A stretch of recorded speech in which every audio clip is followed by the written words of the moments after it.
What's good, everybody? For those of you guys who are new to this channel, my name is Sidney Baker Green. I'm an international photographer, cinematographer, and colorist, and I'd like to welcome you guys back to episode 2 of Strip Away The Masquerade. It's kind of like a Monday Motivational Series. I don't know if that's the name, I don't know if that's gonna stick, but I do know that this will eventually be turning into a podcast. What do we do here? Well, on these episodes, at the start of the week, I'm basically here to give you guys exactly what you need to kickstart your creativity, or let you hear exactly what you need to hear to get going in the right direction or to keep moving in the right direction. In the last episode, we talked about what to do when your parents don't necessarily support your creative idea or your creative vision, the creative entrepreneur path that you want to take. In this episode, we are going to be talking about how you can take depression and burnout as a photographer, filmmaker, creator, and turn that into motivation, right?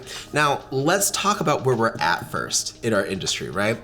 Unfortunately, we do live in a world and we do have an industry where it doesn't matter if you're depressed or you're burned out. The question always is, what can you do for me?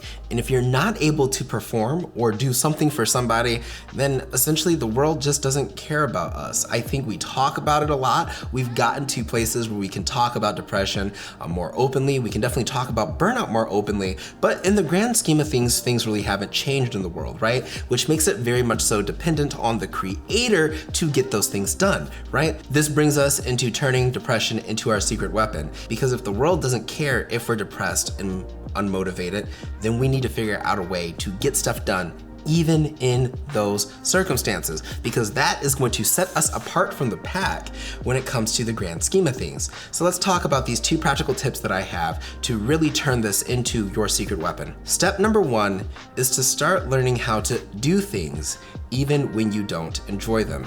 Now, I think that is depression and burnout all in one sentence, right? The problem is that we lose interest in the things that we love. It's no doubt that most likely you love whatever creative endeavor that you're on, photography, filmmaking, whatever it may be, graphic design, but sometimes you're just not into it if you're depressed. And even more so if you're burned out. You love what you do, but the motivation, the creativity, the spark just isn't there. That good feeling that you get when you start doing what you do, it just isn't there. What do we have to do in these moments?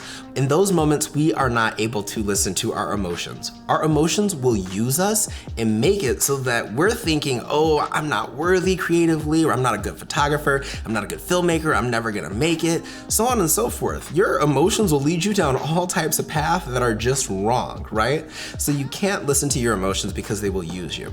Instead, the only way you're going to be able to learn how to do things without enjoying them is to rely on principles. Behind our feelings is nothing, but behind every principle is a promise, right? So what can we do if we narrow in on those things? The biggest thing that we can do is focus on consistency, showing up every day to our baby or our business in this sense, right?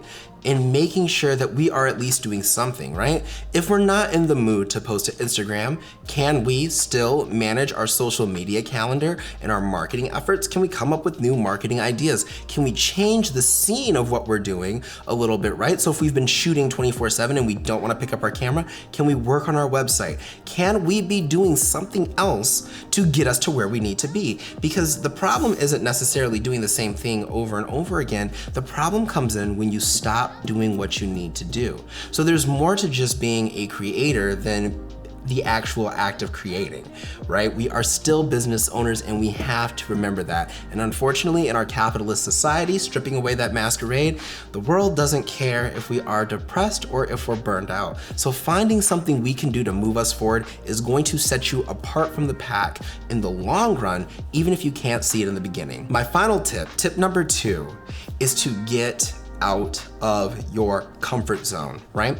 I think us as humans, we love to have some sense of normalcy and some sense of routine, which is why when we do things, we kind of get certain feelings about doing those things, right? When we pick up our camera, it makes us happy. Some people really enjoy taking showers. Some people really enjoy their morning routine, their skincare routine, right? Those things release endorphins, which make us happy in the end game.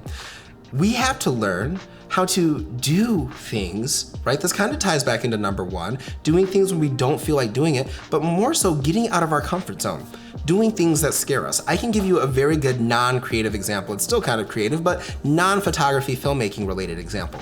As someone who does suffer from seasonal depression, I oftentimes like to change my scenery, right? So I love to travel, but that's not always practical. So one of the things that I started doing was just changing my bedroom. That's how some of you guys came to know me. You guys saw my bedroom tour. You guys have seen this studio space change a while. That's because if my mood changes and I'm not vibing with it, it has to change.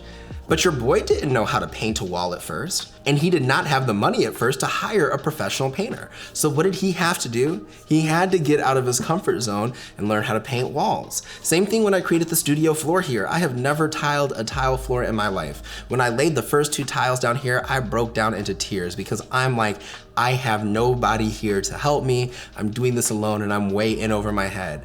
But again, I learned how to do things even though I was feeling uncomfortable, even though I didn't want to. I kept on taking steps even though I couldn't see the entire staircase, and 1 square foot of tile turned into 555 square feet of tile, right? What's the point?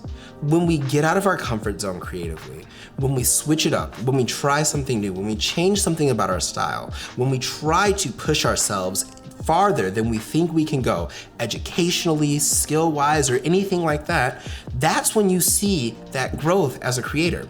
We're not going to become awesome creators by doing the same thing. You are not going to be that same person that you were when you started as you will be 2 years from now, right? So if you're trying to be that person again, do you see the problem? You're gonna have that conflict with your comfort zone. Your skills are ready to push you forward, but if you're holding on to that old person, you're not gonna be able to go forward. You gotta let go of the past. That's part of learning how to do things outside of your comfort zone.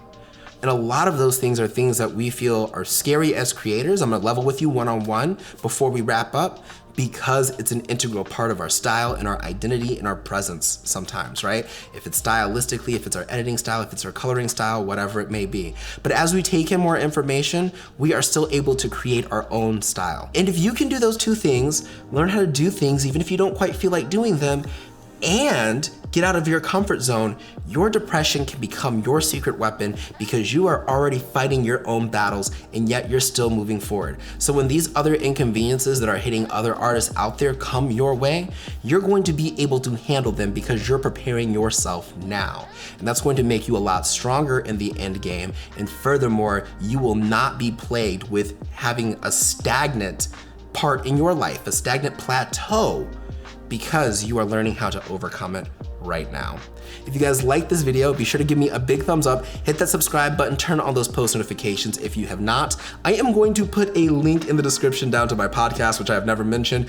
I haven't posted anything new yet, but please subscribe to that. I don't know if that's what you do, subscribe to a podcast, because I'm going to get started on that too. And we're gonna take these videos and unpack them even deeper in the podcast. Be sure to follow me on my social media. The links are in the description down below, as well as the YouTube fam. Their links are also in the description down below. My beautiful people, if you guys are ever feeling uninspired, uncreative, or just want to give up on life, remember, every day airplanes take off against the wind. Keep climbing, stay inspired, guys. And as always, stay fabulous.